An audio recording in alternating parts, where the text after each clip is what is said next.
Halo, selamat pagi semuanya. Perkenalkan, nama saya Indra dengan NIM 2010417125 dari kelas S1 Manajemen, jurusan Manajemen. Hari tanggal Rabu 26 Januari 2022, mata kuliah Manajemen Pemasaran, dosen Pak Adi Mursalin SMM. Kali ini saya akan menjawab soalan UAS dari mata kuliah Manajemen Pemasaran 1. Soal nomor 1, jelaskan pengertian saluran distribusi dan strategi distribusi intensif, eksekutif, selektif, beserta kelebihan dan kekurangannya. Jawaban, menurut Warren J. Kagan 2003, saluran distribusi adalah saluran yang digunakan oleh produsen untuk menyalurkan barang tersebut dari produsen sampai ke konsumen atau pemakai industri. Distribusi intensif adalah strategi distribusi yang menempatkan produk dagangannya pada banyak retailer atau pengecer serta distributor di berbagai tempat. Teknik ini sangat cocok digunakan untuk produk atau barang kebutuhan pokok sehari-hari yang memiliki permintaan dan tingkat konsumsi yang tinggi.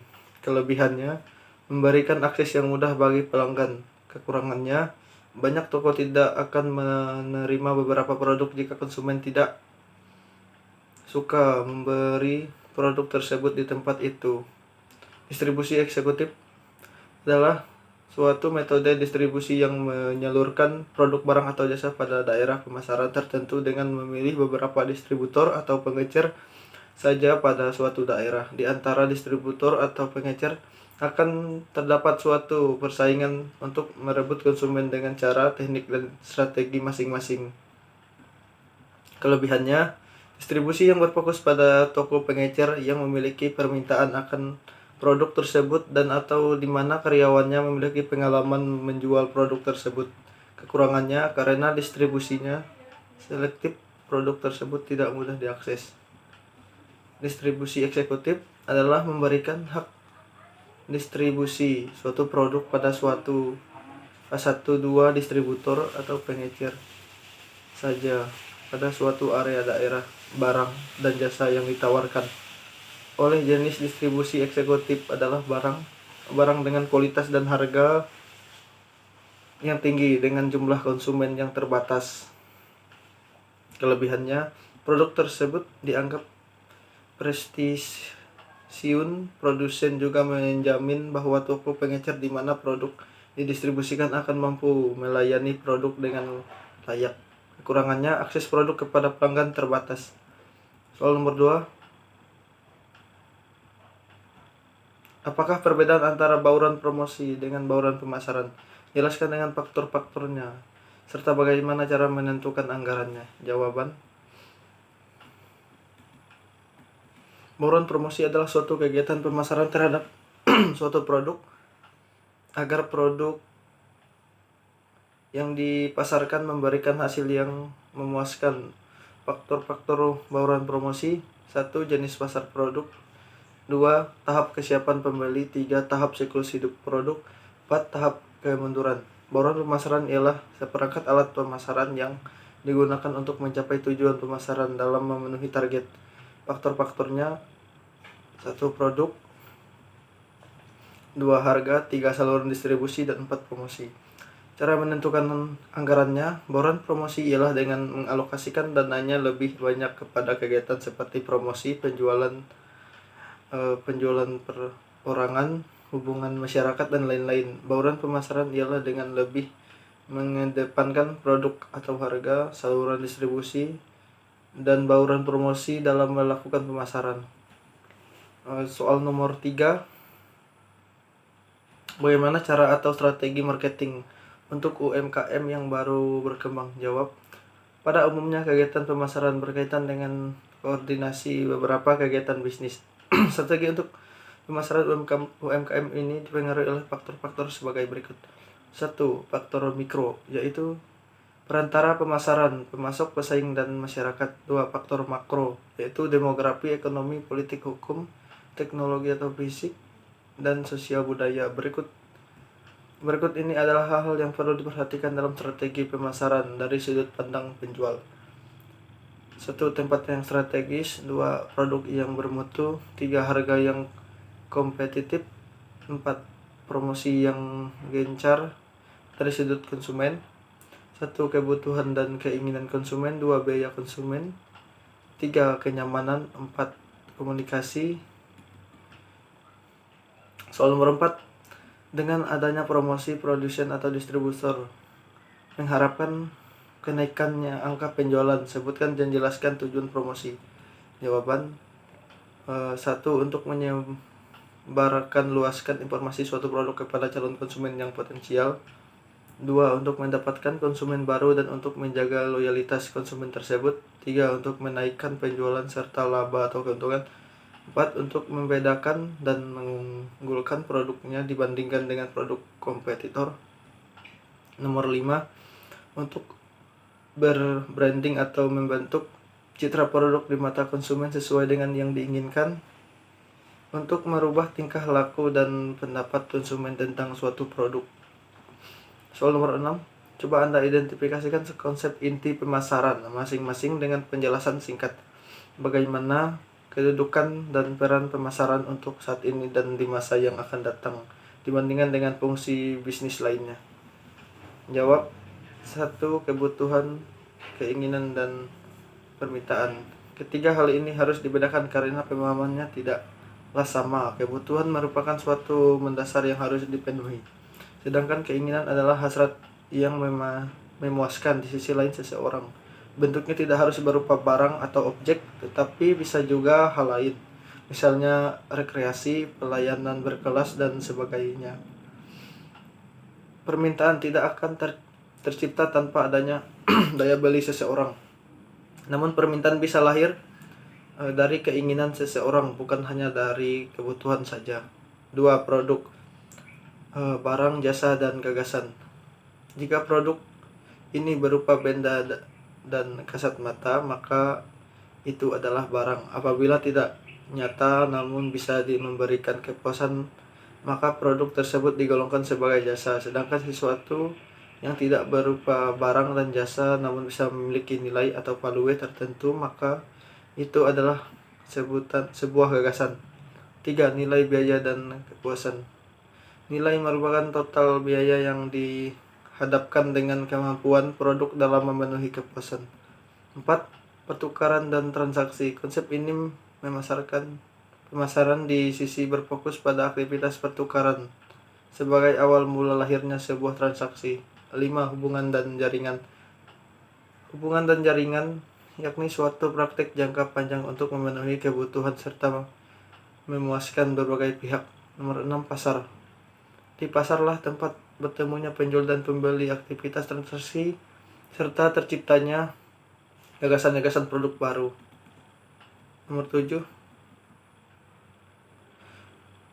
Pemasar dan calon pembeli. Pemasar adalah pihak yang mencari calon pembeli, bisa satu orang atau lebih, sehingga terciptalah kegiatan transaksi.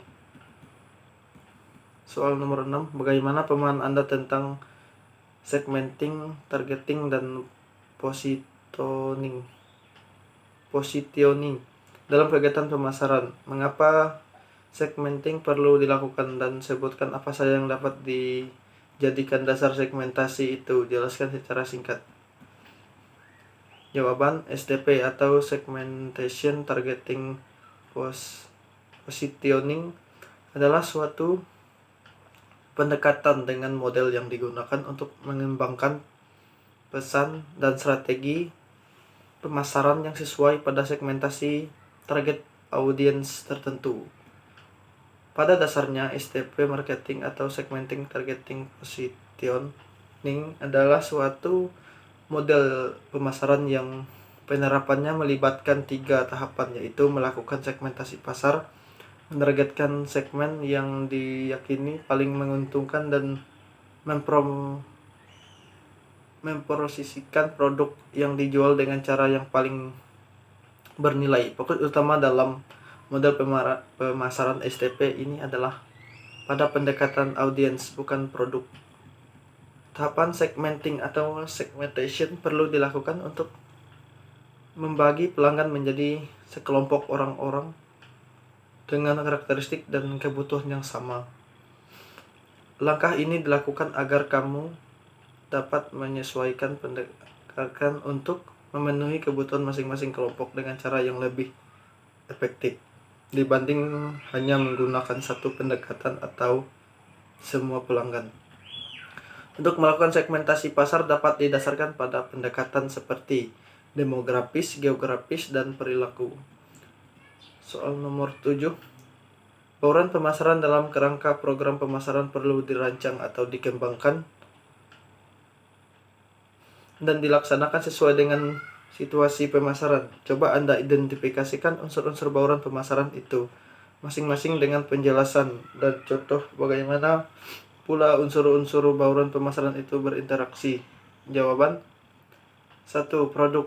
Produk merupakan segala sesuatu yang bisa ditawarkan kepada pemasar untuk mendapatkan perhatian dan kemudian dibeli lalu dapat dipergunakan dan dikonsumsi, yang mana produk ini dapat memuaskan keinginan atau kebutuhan konsumen. Kedua, harga. Harga ialah nilai yang ditukarkan oleh konsumen untuk mempunyai atau menggunakan produk dan mendapatkan manfaat dari produk itu sendiri. 3. Distribusi. Distribusi adalah saluran atau jalur distribusi yang produsen gunakan untuk menyalurkan barang sehingga dapat sampai kepada konsumen atau pemakai industri. Nomor 4. Promosi. Promosi merupakan suatu komunikasi yang bertujuan untuk menyampaikan informasi kepada pasar sasaran akan adanya produk dengan cara membujuk, mempengaruhi, dan meyakinkan target pembeli. Bauran pemasaran sendiri merupakan hasil kolaborasi 4 unsur yang terdiri dari produk, harga, promosi, dan distribusi, atau yang lebih dikenal dengan 4P, yang mana mereka akan berinteraksi atau berbaur dalam market target atau target pasar. Soal nomor 8. Terdapat tahapan-tahapan dalam melaksanakan Customer Profitability Analysis atau CPA menurut Mowen 2000.2.872. Sebutkan dan jelaskan. Jawaban 1. Mengidentifikasi customer. Dalam mengidentifikasikan konsumen, pada dasarnya konsumen itu dapat dikelompokkan berdasarkan selera, usia, tingkat sosial, cara pendistribusian kebutuhan konsumen, referensi, pendapatan, dan lain-lain. 2. Menghitung consumer revenue dengan consumer cost. Consumer revenue adalah pendapatan yang diperoleh dalam perusahaan dalam melakukan usahanya. Hal ini ditentukan oleh faktor jumlah pembelian konsumen dan produk, pembelian, diskon pada konsumen, dan sales return and allowance. 3. Menganalisa makna konsumen yang menguntungkan dan mana yang kurang menguntungkan. Perusahaan harus menganalisa terlebih dahulu beberapa margin yang diperoleh oleh pihak perusahaan dengan mengurangi pendapatan yang diperoleh dari masing-masing konsumen dengan biaya yang dikeluarkan untuk melayani masing-masing jenis konsumen. Soal nomor 9. Silahkan buka link ini. Siapa pembicara dalam video itu dan pembicara itu berasal dari mana dan mengajar di mana. Sebutkan dan jelaskan teori yang dibicarakan oleh pembicara tersebut dalam video tersebut. Jawaban. Nama pembicara dalam video tersebut adalah Yuniaristono IEUNS. Pembicara tersebut berasal dari Solo, Jawa Barat dan mengajar di UNS Universitas 11 Maret. Teori yang dibicarakan yaitu layanan service, sektor layanan, kategori layanan, perbedaan karakteristik layanan, hubungan konsumen, tipe layanan marketing, dan kualitas layanan. Soal nomor 10. Silahkan buka link ini dan tonton video. Dan setelah menonton video ini, apakah yang Anda dapat ambil pelajarannya? Jawaban. Pembelajaran yang saya ambil setelah menonton video tersebut adalah pekerjaan itu tidak memandang fisik selagi kita mau selalu berusaha dan giat serta bertanggung jawab atas pekerjaan tersebut. Maka tidak Tidak ada yang tidak mungkin untuk meraih kesuksesan. Jangan pernah meremehkan seorang karena kesuksesan tidak memandang fisik serta latar belakang seorang. Tetap sabar dan harus kuat serta giat dalam menjalankan kehidupan, apalagi dalam dunia bisnis, karena usaha dan kerja keras tidak akan mengkhianati hasil. Sekian jawaban UAS dari manajemen pemasaran 1. Saya ucapkan terima kasih.